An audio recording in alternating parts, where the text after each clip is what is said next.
السلام عليكم. اليوم بإذن الله وصفاتي سمك. هعمل إن شاء الله الصيادية الحجازي الأصلية تعلمناها من أمي وستي. هذه الصيادية مشهورة في مناطق الساحل الحجازي زي جدة وينبع أكتر شيء، وأعتقد أهل مكة كمان يعملوها، بس عشان عندنا البحر يعني ما يسمعوا فيها أهل جدة وينبع.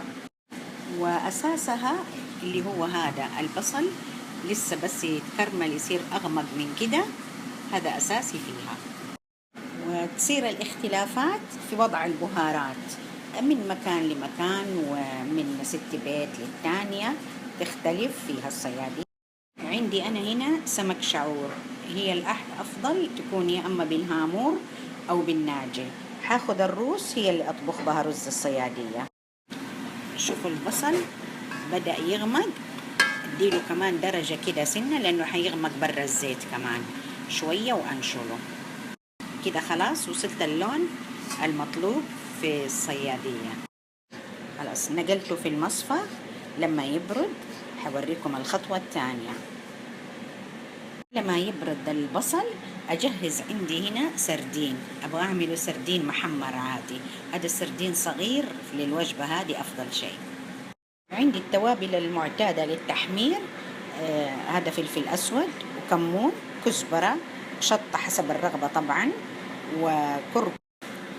وكركم اللي هو هرد، وتوم مطحون مع ملح. هحط عليه عصير ليمونة،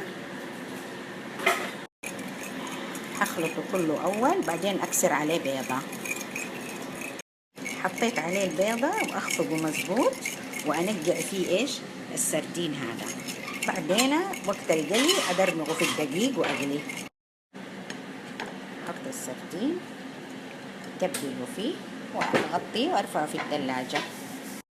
والوصفة هذه السردين الصغير هو ألذ شيء فيها، خلاص يعني تلاقيه تاكل بس حبة كاملة ما شاء الله. لما يكون أكبر شوية حلو في الفرن، يتعمل بالصلصة والثوم والفلفل الأخضر، أعتقد سويته قبل كده ووريتكم. أرجع دحين للصيادية.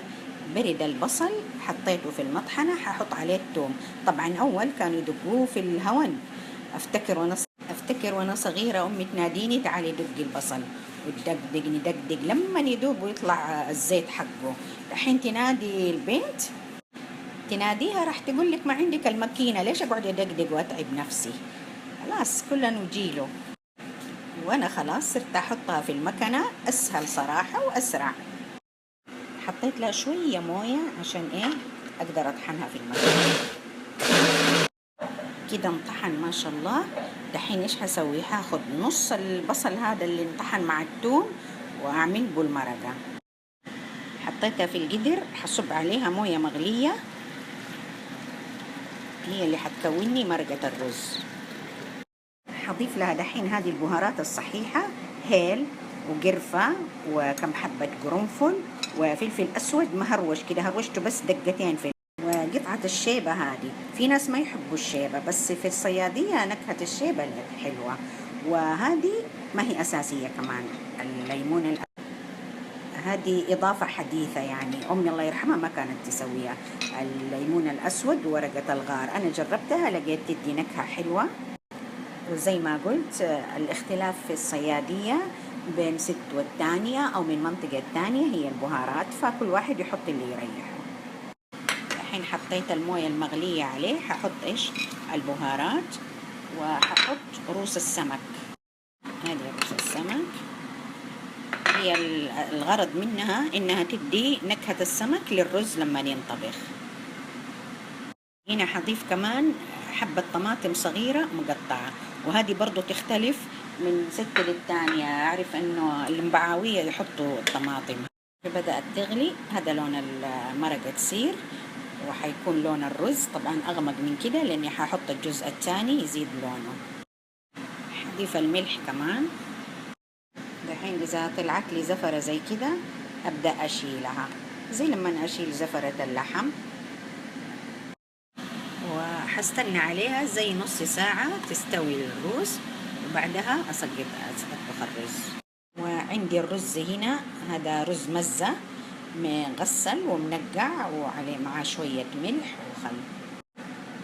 في اللي يفضلوا الصيادية بالرز الأمريكي أو بالرز المزة، بس أعتقد البسمتي يعني ما مزبوط فيها. وهذا السمك الشعوري اللي حيتقدم معاها، في شيء حقليه القلي التقليدي بالتوابل العادية، وفي شيء حشوي اللي بيعمل دايت. هذه السمكة اللي حتدخل الفرن حرش عليها شوية الزيت وغطيها بالقصدير. وعندي هنا ما شاء الله كمان جمبري بنفس التتبيلة، تتبيلة السمكة العادية اللي هي توم وفلفل وكمون وكزبرة ناشفة وكركم إذا حبيته والملح. حغطي الصواني بالقصدير وأدخلهم الفرن. دخلتهم الفرن على 250 من فوق وتحت، عشان إيش؟ أول مرة كده 20 دقيقة وبعدين أفتحهم يتحمروا. قربت الرز تستوي، حبدأ أعمل الرز. أحط بس ملعقتين زي هذه سمن، وحطيت باقي معجون البصل والثوم اللي طحنته، أقلبهم مع بعض يتقلقلوا مظبوط.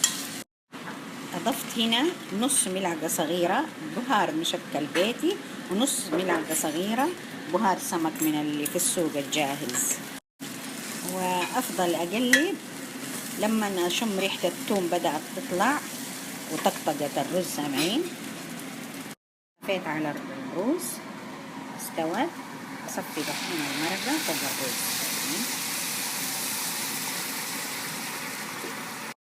دحين الطماطم والبهارات ما كبيتها، حرجعها على الرز، بس صفيت عشان الرز. شايفين رجعتها عشان ايه؟ تديني نكهة مع الرز. حشوف وزنية موية الرز كيف مظبوط وأغطي تحته بعد ما خلاص ما شاء الله زبطت الموية حقه والملح. أخليه يغلي كده شوية بعدين أغطيه وأوطي تحته. طلعت ما شاء الله السردين من الثلاجة، كان متبل، درمغته في الدقيق. دحين حاخد منه وأحط، شايفين ححطه على دفعات زي لما أقلي البطاطس عشان ما يتماسك في بعضه ويصير مقرمش. الزيت يكون غزير وحار. حاعمل سلطة حمر مشرمل. هذا حمر منقوع ومصفى. عندي هنا بصلة، هذا البصل اللي أقول لكم أقليه وأحطه في الثلاجة لجميع الاستخدامات. أخذت منه زي ملعقة أكل، حدقها هنا شوية. دقيت ملعقة البصل المقلي، حطيت لها شوية كمون، كزبرة ناشفة، نص فص ثوم وفلفل أسود قليل. حضيف لها الحمر اللي هم يسموه تمر هندي، نحن نقول له حمر. اخلطهم كلهم مع بعض. وهذه هي ايه؟ الحمر المشرمل يتقدم مع الرز الصيادية. واللي ما يحب يخلي الحمر سادة، بس يحطوا له شوية رشة فلفل أسود ورشة كزبرة ناشفة وشوية ملح. هذه ملحتها كمان، بس جربوها نكهتها لذيذة والله. وكده ما شاء الله جهزت الرز الصيادية. شايفين هذه لونها، حطيت عليها السمكة وهذا السردين المقرمش. هذا يتقدم مقبلات لذيذ ما شاء الله، جربوه. وهذه سلطة الحمر المشرمل، وهذه السمكة اللي كانت في الفرن. السلام عليكم. اليوم بإذن الله وصفاتي سمك. هعمل إن شاء الله الصيادية الحجازية. بالنسبة لرز الصيادية أنا قلت جدة وينبع، نسيت الساحل الغربي كله. عندنا أملوج، عندنا الوجه، الليف، هذه المناطق كلها ما نسمع في الرز الصيادية، وبالذات جمعة الأهل تطلع معاها مرة.